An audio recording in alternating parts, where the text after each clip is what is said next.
Hello दोस्तों, आप सभी का मेरे YouTube चैनल में स्वागत है। आज हम MS एक्सेल में शॉर्टकट कीज़ के बारे में पढ़ेंगे। शॉर्टकट कीज़ क्या होती है? शॉर्टकट कीज़ कीबोर्ड में कीज़ का कॉम्बिनेशन होती है जिसके द्वारा हम MS एक्सेल के डिफरेंट ऑप्शन को एक्सेस कर पाते हैं। शॉर्टकट कीज़ यूज़ करने के काफ़ी फ़ायदे होते हैं, जैसे शॉर्टकट की यूज़ करने से आपकी कार्यक्षमता का विकास होता है और आप शॉर्टकट की यूज़ करने से मोस्टली काम कीबोर्ड की मदद से कर सकते हो। आज हम केवल उन्हीं शॉर्टकट कीज़ के बारे में जानेंगे जिन्हें फ्रीक्वेंटली यूज़ किया जाता है। तो आप सभी से रिक्वेस्ट है यह वीडियो आप आखिर तक देखें ताकि कोई भी शॉर्टकट की मिस ना हो सके। पहली शॉर्टकट की का नाम है Ctrl+W। Ctrl+W शॉर्टकट की का उपयोग वर्कबुक को क्लोज करने के लिए किया जाता है। इसके लिए आपको कीबोर्ड से कंट्रोल के साथ साथ W को प्रेस करना होता है। जैसे ही आप कंट्रोल के साथ साथ W को प्रेस करते हो तो आपके पास ओपन वर्कबुक क्लोज हो जाती है। अगली शॉर्टकट की का नाम है Ctrl+O। Ctrl+O शॉर्टकट की का उपयोग वर्कबुक को ओपन करने के लिए किया जाता है। यदि कोई भी वर्कबुक आपके पास कंप्यूटर में कहीं पर रखी हुई है तो आप उस लोकेशन पर जाके वर्कबुक को ओपन कर सकते हो।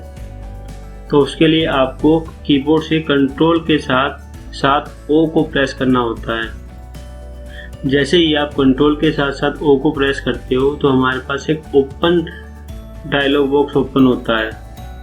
तो इसमें आप उस लोकेशन पर जाकर वहाँ की वर्कबुक को ओपन कर सकते हो।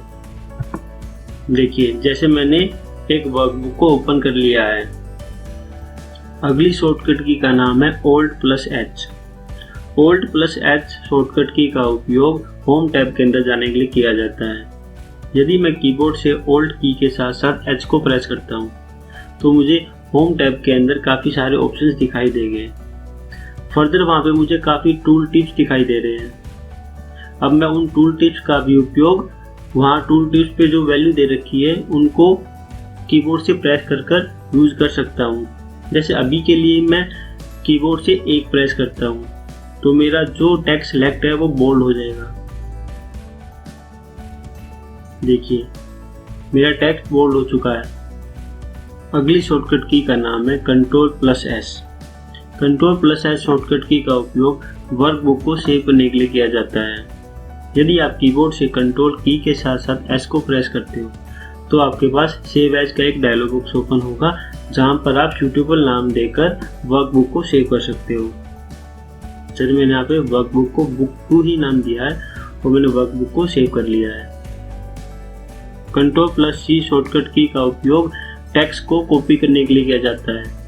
यदि मैं कीबोर्ड से कंट्रोल की के साथ साथ C को प्रेस करता हूँ तो मेरी जो भी सेल सेलेक्ट होती है वो सेल कॉपी हो जाती है।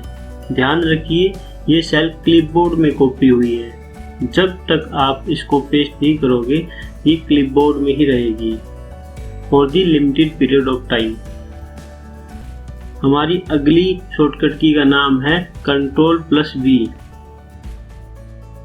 शॉर्टकट की का उपयोग कॉपीड कंटेंट को पेस्ट करने के लिए किया जाता है। जैसे यहाँ पर मैंने सेल B8 को कॉपी किया है जिसमें लिखा हुआ सैंडविच। अगर मैं किसी अदर लोकेशन पर क्लिक करता हूँ और फिर मैं कीबोर्ड से कंट्रोल की के साथ साथ V को प्रेस करता हूँ तो मेरा कंटेंट वहाँ से कॉपी होकर दूसरी सेल में आ जाता है। अगली शॉर्टकट की का नाम है Ctrl+Z। Ctrl+Z शॉर्टकट की का उपयोग अनडू करने के लिए किया जाता है। अनडू का मतलब होता है पीछे वाला स्टेप। यदि मैं कीबोर्ड से कंट्रोल की के साथ साथ Z को प्रेस करता हूँ तो इससे पहले वाला मेरा जो स्टेप था मेरा स्टेप उस पर चला जाता है। जैसे यहाँ से मेरा पहले वाला स्टेप मैंने सैंडविच को कॉपी किया था जो कि अब सैंडविच जहाँ मैंने कॉपी किया था वहाँ से हट चुका है। अगली शॉर्टकट की का नाम है डिलीट की। यदि आपको किसी भी सेल से डेटा को डिलीट करना है तो आप कीबोर्ड से जैसे ही डिलीट प्रेस करते हो और जो भी सेल सेलेक्ट हो रखी है तो वहाँ से डेटा हट जाता है। अगली शॉर्टकट की का नाम है Alt+H, H। Alt+H, शॉर्टकट की का उपयोग सेल में फिल कलर भरने के लिए किया जाता है। यदि आप कीबोर्ड से Alt की के साथ साथ H को प्रेस करते हो तो आप होम टैब के अंदर आ जाते हो। फर्दर आप अगर H प्रेस करते हो तो आपको फिल वाला ऑप्शन खुल जाता है। यहाँ से आप माउस की मदद से किसी भी कलर को चूज कर सकते हो। किसी भी कलर को चूज करने के बाद वह कलर आपके सेल के अंदर फिल हो जाएगा। अगली शॉर्टकट की का नाम है Ctrl+X। Ctrl+X शॉर्टकट की कट करने के लिए इस्तेमाल की जाती है। यदि आप कीबोर्ड से कंट्रोल की के साथ साथ X प्रेस करते हो तो पर्टिकुलर सेल का कंटेंट कट हो जाता है। यह कंटेंट क्लिपबोर्ड में रहता है अनटिल जब तक आप पेस्ट नहीं करोगे। यदि आप कीबोर्ड से कंट्रोल और V को साथ साथ दबाते हो तो वह कंटेंट वहां से कट होकर दूसरी लोकेशन पर पेस्ट हो जाएगा।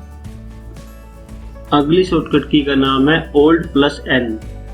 Alt+N शॉर्टकट की का उपयोग इंसर्ट मेन्यू के अंदर जाने के लिए किया जाता है। यदि आप कीबोर्ड से Alt की के साथ साथ N को प्रेस करते हो तो आप इंसर्ट मेन्यू के अंदर चले जाते हो। अगली शॉर्टकट की का नाम है Ctrl+B। Ctrl+B शॉर्टकट की का उपयोग सेल को बोल्ड करने के लिए किया जाता है। यदि आप कीबोर्ड से कंट्रोल की के साथ साथ B को प्रेस करते हो तो आपका सेल का कंटेंट बोल्ड हो जाता है। अगली शॉर्टकट की का नाम है Alt+H, A, C। Alt+H, A, C shortcut की का उपयोग सेल के कंटेंट को सेंटर लाइन करने के लिए किया जाता है। यदि आप कीबोर्ड से Alt की के साथ साथ H को प्रेस करते हो तो आप होम टैब के अंदर आ जाते हो। फिर आप कीबोर्ड से A प्रेस करते हो, देन आप C प्रेस करते हो तो आपका कंटेंट सेंटर लाइन हो जाता है। अगली शॉर्टकट की का नाम है Alt+P। Alt+P शॉर्टकट की का उपयोग पेज लेआउट ऑप्शंस को ओपन करने के लिए किया जाता है। यदि आप कीबोर्ड से Alt की के साथ साथ P को प्रेस करते हो तो आपके पास पेज लेआउट का टैब ओपन हो जाता है। अगली शॉर्टकट की का नाम है Alt+A। Alt+A शॉर्टकट की का उपयोग डेटा टैब को ओपन करने के लिए किया जाता है। यदि आप कीबोर्ड से Alt की के साथ साथ A को प्रेस करते हो तो आपके पास डेटा टैब ओपन हो जाता है।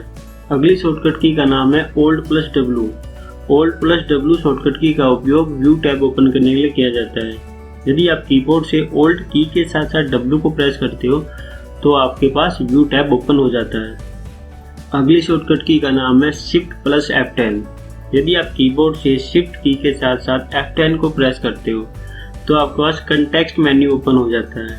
कंटेक्स्ट मेन्यू वही मेन्यू है जो कि आप माउस से राइट क्लिक करके ओपन करते हो।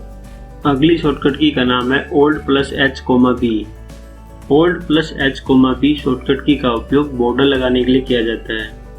यदि आप कीबोर्ड से Alt की के साथ साथ H प्रेस करते हो तो आपके पास होम टैब खुल जाता है। फर्दर अगर आप B प्रेस करते हो तो आपके पास बॉर्डर लगाने के वो काफ़ी ऑप्शंस आपको दिखाई देते हैं। यहाँ पर अगर आप A प्रेस करते हो तो वहाँ पर लिखा हुआ ऑल बॉर्डर, तो आपके सिलेक्टेड सेल्स में सभी जगह पर बॉर्डर्स लग जाता है। नेक्स्ट शॉर्टकट की का नाम है Alt+H, D, C। Alt+H, D, C shortcut की का उपयोग कॉलम को डिलीट करने के लिए किया जाता है। यदि मैं कीबोर्ड से Alt की के साथ साथ H को प्रेस करता हूँ, फर्दर मैं D प्रेस करता हूँ, अगेन मैं C प्रेस करता हूँ तो मेरा कॉलम डिलीट हो जाता है। अगली शॉर्टकट की का नाम है Alt+M। Alt+M शॉर्टकट की का उपयोग फॉर्मूला टैब के अंदर जाने के लिए किया जाता है। यदि मैं कीबोर्ड से Alt की के साथ साथ M को प्रेस करता हूँ तो मेरे पास फॉर्मूला टैब ओपन हो जाता है। अगली शॉर्टकट की का नाम है Ctrl+9। Ctrl+9 शॉर्टकट की का उपयोग सिलेक्टेड रो को हाइड करने के लिए किया जाता है। जैसे यहाँ पर रो नंबर 14 सिलेक्ट हो रखी है, अगर मैं कीबोर्ड से कंट्रोल के साथ साथ 9 को प्रेस करता हूँ तो मेरे पास 14 जो रो थी वो हाइड हो जाती है। अगली शॉर्टकट की का नाम है Ctrl+0। Ctrl+0 शॉर्टकट की का उपयोग सिलेक्टेड कॉलम को हाइड करने के लिए किया जाता है। जैसे मैंने यहाँ पर D कॉलम को सिलेक्ट किया है और मैं अगर कीबोर्ड से कंट्रोल प्लस 0 प्रेस करता हूँ, यानी कंट्रोल की के साथ साथ 0 प्रेस करता हूँ, तो मेरे पास सिलेक्टेड कॉलम हाइड हो जाता है। जैसे कि यहाँ पर कॉलम नंबर D हाइड हो चुका है। तो दोस्तों आज के लिए इतना ही था। अगर ये वीडियो आपको अच्छी लगे तो प्लीज़ लाइक शेयर सब्सक्राइब जरूर कीजिएगा। Thank you.